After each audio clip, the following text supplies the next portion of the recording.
and welcome to Mind Community.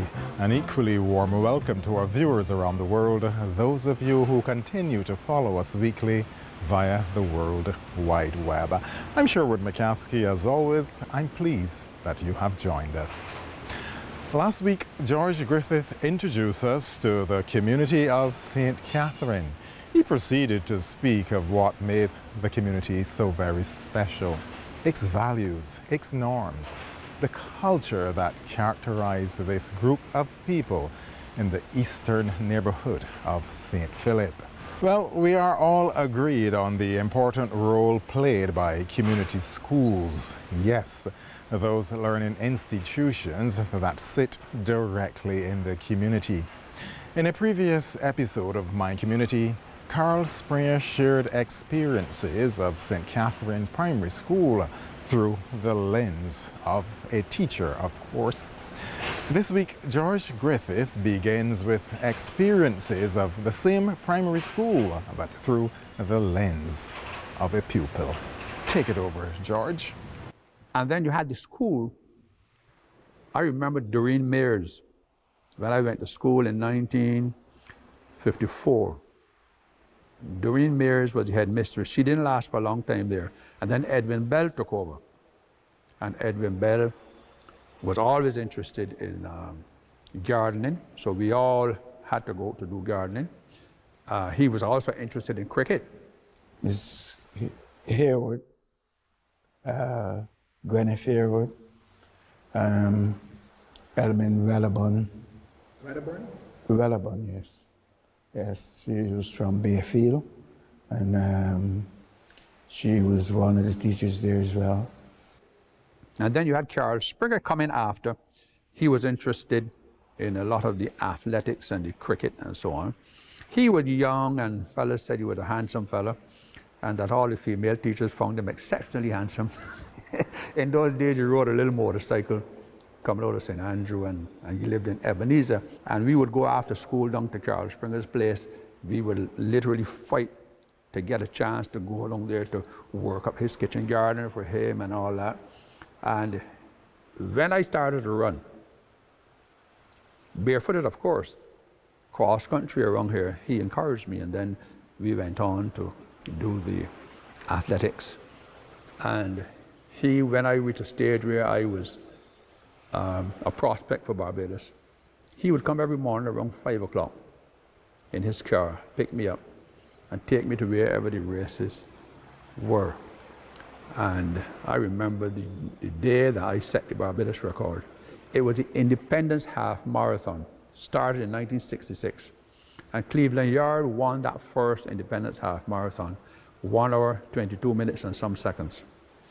So the second year it was held, I was then winning all the cross-country races and so on. And there I was. My style was always to run forward. Because my view was if I run ahead of you, you have hell to catch me. But on that morning, the rain drizzled from start to finish. And I got away, and they never caught me. So I did 1 hour, 13 minutes, 35.5 seconds for Barbados record, which is still there. Because once you change the course, that record remains there. So I like to boast that I still have a record from 1967 until now, and I see a lot of the fellas now running the half marathon that they have now, the Run Barbados Half Marathon. Fellas doing 1 hour and 20 minutes, the first Barbadian to come in 1 hour and 20 minutes, and that is slow. But it was fortuitous that the rain fell, and I just went with the flow. But Carl Springer made that contribution. And then you had the plantation. There's something about the plantation that sociologists, I think, even now need to look at. The plantation was the center of the community, because all of the people worked there. And let me tell you how influential it was, because I remember when certain people were getting married who work at the plantation. Miss Iris' sister was also a dressmaker. So she would be dressed there. And I remember that the car had to take the bride into the plantation yard. And the bride would have to get out to let the mistress see her in her wedding dress before going on to church. That's how much influence there was. And then if somebody was getting married, the plantation would give a bunch of coconuts and various other things and allow the plantation car to be used. So the plantation was very influential, and even, I can tell you, I know this for a fact, there were women, mothers working in that Golden Grove gang who would consult the plantation management to ask if they think that they should spend some money on a child to send a child to a secondary school and so on. So all of that happened in those days. An indication of the power wielded by the plantocracy over the community members. Now, immigration has been a major feature of the Barbadian experience. This activity of community members leaving the island in droves during his time was not unique to St. Catherine. For many, it was the first time that a family member was leaving the island for the unknown. This, in many cases, was quite a traumatic experience for those left behind. How was it played out here in St. Catherine? I remember when people were going off before they traveled by the planes, and a person was going to England, the Sorianto and all those kind of ships that people went to. A woman would be dressed up in her gloves from the elbow down, and her shoes and her hat, and the men in their jackets and ties and so on. And the car will turn up at the house and people will be crying because you might not see that person again. And in those days, the ships took, must be near 2 weeks to get to England. And the women will come to see how the person was dressed, what she was wearing, and whether she cried or not, and so on. So families were literally separated in those days because the grandparents had to assume responsibility for these children. And we know now that while the mother was going to seek a better life for herself and the children, in social psychology, we talk now about maternal deprivation. Some people say maternal deprivation. Because if you separate a child from its mother or mother figure, say any time between 2 and say 3, 4, the child suffers. And we believe, some people still believe that children are not depressed, or they do not miss the parents. But children miss their parents, no matter how good the grandmothers were. So you had parents leaving, and sometimes the children didn't know that they were leaving. They see them get in the car and gone, and no mother. So that had some, I would think, some negative impact on children in those days. But the grandmothers raised those children. And some parents would send for their children. So that if your mother went when you were 3 or 4 or 5, by the time you reach 10 or 12 or even above that, then your mother will send the money down and you're gone off to England to be educated. But those were the things that happened in this community. I remember Miss Rock next door. And we had no rediffusion or radio in those days. And I liked to listen to, it was Reverend Matthews and Portia Faces Life, all those stories. And you sit to the radio and you will hear the description of people doing things. Nowadays, I don't think that people are capable of listening and making a visual, painting a mental picture of what is being described. And all of that happened. And when you went to Miss Rock that night, I don't know, maybe she knew that we were something hungry, and Miss Rock would have something to give us. There's another lady in the community who had lots of children with this one man who was the fastest cane cutter at Golden Grove. But he also had a wife and children in another section of the community. So he wouldn't come down there too often, but sometimes she would have food left for him, dumplings and all those things, and then he did not come. And it would be declared, so-and-so ain't coming for this food when I can have it. and all the boys would be looking to have this food. So people live closely together, and yes, when fellas get in their drinks, we had John Haggard in particular. Can't remember his name, but he was a cuffley. He was associated with Leonard Marshall, who was the butcher. And especially on a Friday night, you could bet that he would get drunk. And he would throw rocks all across the community and so on, and everybody looking, scampering. But it was only John Haggard who was drunk. And Leonard, we call him Leonard Piggy, but he was Leonard Marshall. He had a horse and a cart. He would go out to pick up the sheep and so on. But he would also go to Mr. Barrow's shop in Bayfield. And they would get soaked. And they would get into that horse and cart, and the horse would bring them right home. Right home, because the horse knew what was going on. And everybody then on a Saturday morning and a Sunday morning would go to Mr. Marshall, because he's killing sheep, he's killing goats, he's killing pigs, and so on. And everybody wanted their fresh pork or fresh beef or fresh mutton, because that's what you're waiting on to cook. And that was something else, because the stories. So people hang around there and everybody talk and laugh, and then at East Point, you grow your corn. A fella called Ammon. Can't remember Ammon, he's a Stewart. He was a very faithful worker at the Marshalls. He's buried right in that churchyard there. And he was the man who operated the corn mill. But it could take a whole day, because you had to reap the corn, you had to dry the corn, you had to shell the corn, and you turn up with your bag of corn. And he could only deal with one at a time. So you're going to grind the first grinding, grind the second grinding, and grind the third grinding, and then the corn is nice and fine. And people again would go up there. And people never express any irritability or frustration, because people were talking and laughing and making merry about what was going on. So literally, this community has its roots in those institutions. And I would tell you that I really miss that kind of community spirit. But I acknowledge that for those who talk about the good old days, nobody wants to go back to the good old days, because those were the days of the pit toilets. No running water. You had to get up and fill your barrel with water and go up Marley Vale to the standpipe and come back home and fill up that barrel and so on. So we're not going back there.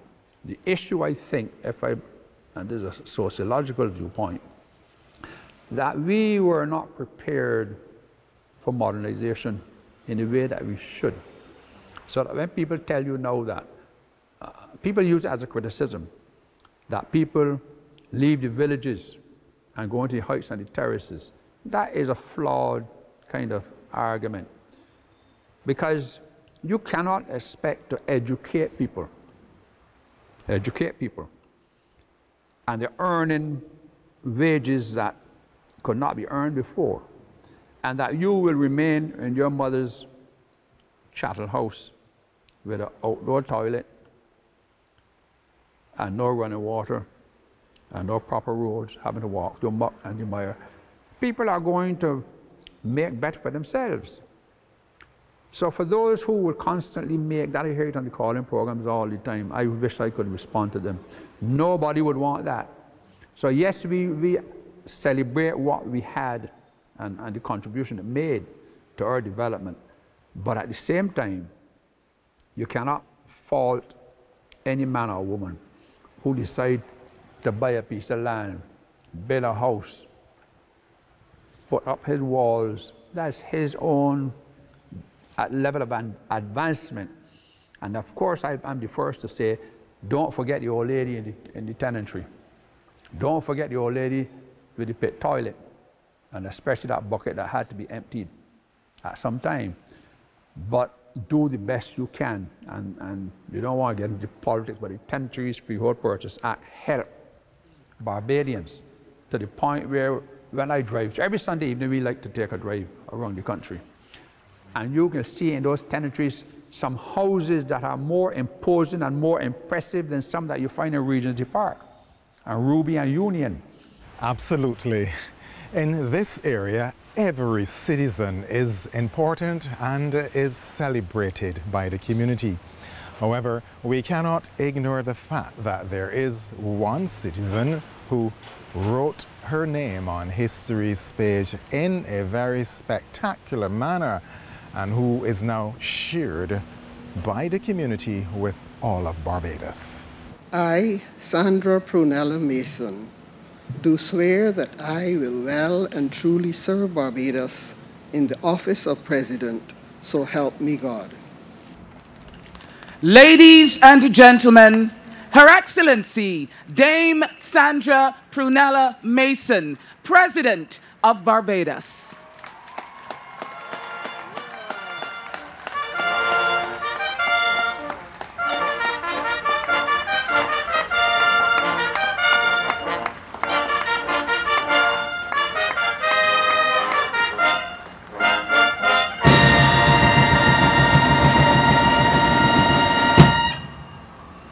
Dame Sandra grew up here, yes. In fact, her, they live at East Point, and her father was self-employed. He ran a joiner shop, Lionel Mason. He ran that joiner shop, produced some of the finest Morris chairs and so on you can think of.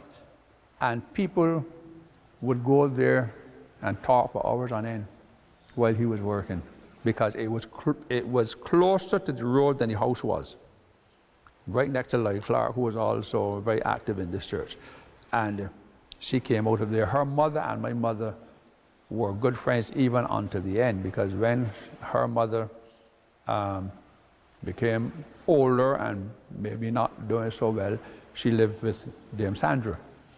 And she and my mother will communicate during the day by telephone. They had a telephone brigade. Quite a lot of those old girls would be in touch with each other on the telephone. I would hear, oh, you know who called today? Doreen Mason.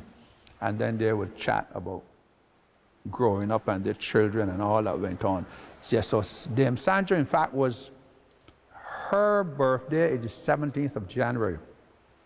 She was born the 17th of January 1949, and she will excuse me for calling out her age, but she bears her age well. And I was the 9th of January 1949. So technically speaking, we were in the same class at school, even though she was far brighter than all of us. And one could tell from those days that she was destined for greatness, because she always carried herself with that dignity and that poise. I don't think that, like old folks, I don't think she ever mashed an ass, because she was always that kind of person. And her aunt, Gwyneth Mason, who took her under her wings from very early. Gwyneth was the church army leader here as well. She was also a headmistress at that school down in St. John. So Dame Sandra and her brothers and sisters all went here, were part of the servers and so on. And yes, she is one of the most beloved persons in this community, not because she is no president, but because of who she is. Always dignified, and we feel honored that one of our own has reached the highest position in the land, and we trust that she would have health and strength, and every time my birthday comes around, I remember that hers is following. So if you think that she looks well for her age, I am trying to keep pace. So shall it be. In last week's episode, as George Griffiths placed his church in perspective, he introduced us to the community members who worked in agriculture. He was making the point that the church was here to serve the community, and yes, it did so very well during his time. To reinforce that, he takes us back to that point of the discussion and shows a deeper connection.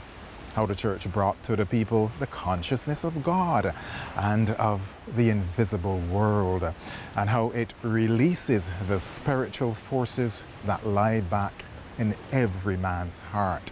Exactly what the church meant to them, that special affinity, so to speak, and how the full community participation in divine worship made for a richer experience.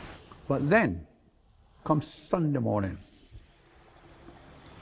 they all come to church. And it was always, this area was always known for singing. In fact, St. Philip generally, but here in this Marleyvale, East Point, St. Catherine's district in particular, you had these persons come in and they were all part of the choir. Miss Iris Gay was the organist and director of the choir. She was also Sunday school superintendent, and we can talk about her later on. And these people, you'll be shocked to hear the quality of the music. The men who sang bass boasts about their bass. And the women singing the soprano and the altos, and the men singing the tenor. That was all the discussion. So when you came to church at St. Catherine, it was as if the church was alive and you have this heavenly throng of people providing this lovely music. Now the organ in those days was the old harmonia, and you just pedal it like that, and it really could not keep pace with people, especially at funerals. So singing was always a very big part of this community, more so than now. And then you had the sing-ins and the service of songs, and you had choirs, Joseph Mason and Flavis Mason in Bayfield bringing their choir up, and you had Rupert Jordan, we call him Bona, with our choir here, and then you had Leonard Haynes in Bladeshill. So you had this, and Calvert Taylor, who had one down in the Ruby area. So you had these choirs, and when they got together, it was a festive occasion. I know that we're not talking about the church right now, but the point is that when there was the Lenten services, same thing. You had full processions and you had people coming out. So the church really was a central part of the community. And in those days, I would venture to say that about 80 or 90% of the people in Marleyvale and East Point and St. Catherine and Wiltshires were all, and Bayfield, were all members of this church. So everything happened here, even in terms of the excursions and so on. Which would be usually in August, when the Sunday school children were allowed to go, well, free, paid for by the donations they would have made during when they came to Sunday school, their pennies, and etc. And that was a big community effort. There were always several buses. Like everything else in the community, lots of people, some who didn't come to the church, participated in the bus excursion in the summer every year. So who would prepare the food? You prepared, well, your own food. Each person prepared their own food. I remember there was always chicken, which you didn't get on a regular basis. You got chicken on special occasions, and you will have chicken and rice, usually done with peas or beans. Always used to seem to be purple for some reason. And you had to bake for that occasion as well. You only bake for Christmas and Easter and things like that, but we baked for that occasion, and that was a big community project every year. So where would the picnic go? We've been to several places, different years we go to different places. We've been to Cherry Tree Hill when it was an excursion spot. We've been to Arches Bay, Half Moon Fort. It was not like it is now. The buses could park next to the road, and you could go on the beach and things like that. So we've been to Half Moon Fort, to excursions as well. River Bay. So every year you had an excursion. Memory is indeed that essential cornerstone of humanity. We cannot overemphasize the importance of sharing and documenting our community's history. This has been My Community. I'm Sherwood McCaskey. Goodbye for now.